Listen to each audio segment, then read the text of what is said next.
Perkenalkan, nama saya Dewi Andriani dari program studi bimbingan dan konseling.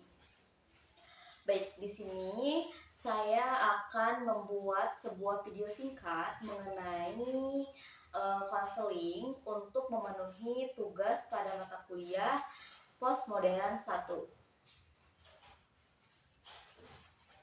Jadi diceritakan ada seorang siswa SMA yang memiliki kepribadian yang sangat baik. Dia unggul dalam berbagai hal, memiliki segudang prestasi baik dari akademik maupun non-akademik.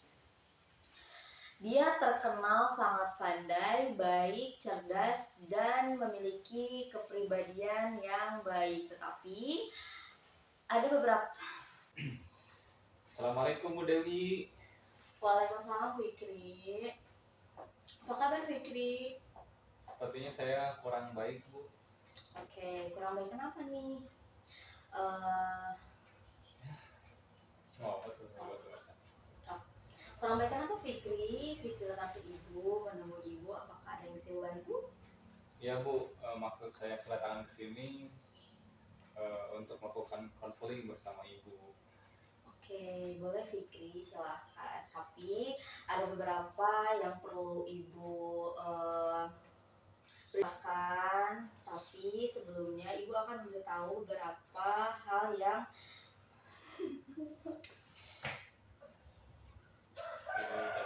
boleh Fikri, silahkan. Tapi sebelumnya ibu akan memberitahu kepada Fikri mengenai sesi konseling kita kali ini. Yang pertama ada waktu. Nah, waktu yang akan kita gunakan untuk melakukan sesi konseling ini ada 45 menit. Jika dalam waktu 45 menit ini permasalahan Fikri belum bisa terselesaikan, maka kita akan lanjut ke sesi kedua, yaitu di minggu depan. Nah, yang kedua, mungkin nanti ibu akan mengajukan pertanyaan-pertanyaan yang agak sedikit aneh dan mungkin Fikri akan bingung untuk menjawabnya. Lalu nanti saat kita sedang berbicara atau saat kita sudah melakukan sesi konseling ini, ibu minta katanya cut deh. Oke, Kak. Selamat bertanya.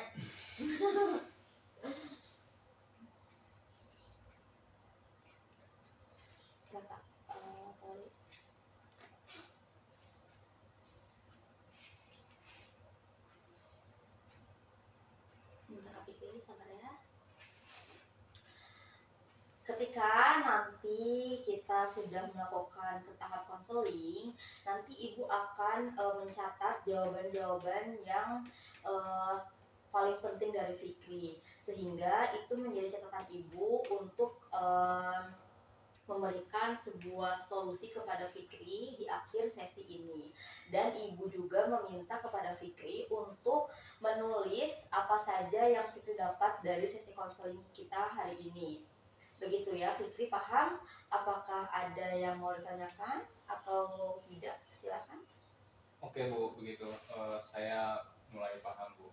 Jadi gini Bu, sebenarnya masalah saya tuh ketika saya ingin berbicara di depan umum, saya merasa grogi gitu Bu. Oke, dan jika rasa grogi atau rasa takut mungkin ya itu hilang, apa yang akan terjadi pada diri Fikri? Yang saya rasakan mungkin saya tenang Bu saat ketika berbicara di depan umum. Baik, Fikri akan merasa tenang saat sedang berbicara di depan umum. Nah, ketenangan seperti apa yang ingin Fikri dapatkan? Perasaan yang tidak dihantui gitu Bu ketika saya berbicara itu, jadi tidak takut ketika berbicara di depan umum. Baik, lalu ada apa lagi? Saya merasa tenang Bu. Ada lagi? Cukup Bu. Cukup ya. Baik, jadi tujuan konseling hari ini Fikri ingin menumbuhkan rasa percaya diri Fikri saat sedang berbicara di depan umum, supaya Fikri memperoleh ketenangan dan keamanan dan begitu. Ya benar seperti itu Bu. Oke, saya akan mengajukan ya pertanyaan yang tadi kita bahas tadi ya Fikri. Jadi ibu akan mengajukan sebuah pertanyaan yang agak aneh nih. Pertanyaannya adalah, misalnya Fikri di awal pertemuan. Jadi misalnya nih, keajaiban terjadi di malam hari tepat. Jika aku tidur. Kalau kita yang mobil. Oke Fikri, jadi ibu akan mengajukan pertanyaan yang agak aneh tadi ya. Jadi contohnya,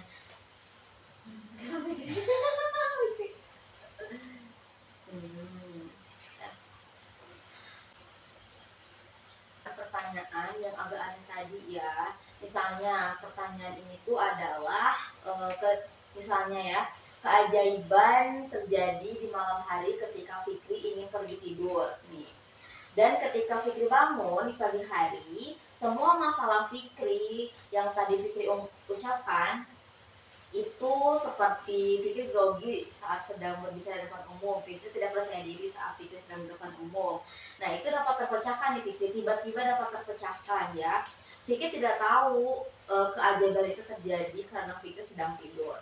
Nah pertanyaannya adalah apa yang menjadi hal pertama di pagi hari yang akan Fikri perhatikan dan menjadi tanda pertama bahwa keajaiban itu telah tiba. Oh iya Bu, mungkin jika benar-benar keajaiban itu terjadi kepada saya mungkin akan mengikuti lomba pidato tingkat nasional Bu. Oke, terus apa lagi? Ya mungkin saya lebih percaya diri Bu dalam berbicara di depan publik. Oke, apakah itu yang ingin kamu apakah itu yang kamu inginkan terjadi? Ya seperti itulah Bu yang saya inginkan.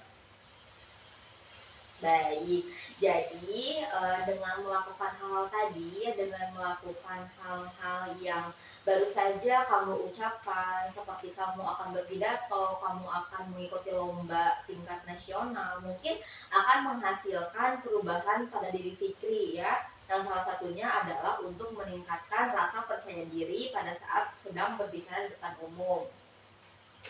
Ya Bu, saya mulai sedikit paham dan merasakan perbedaannya ketika kita berfokus pada solusi untuk memecahkan masalah yang saya hadapi ini.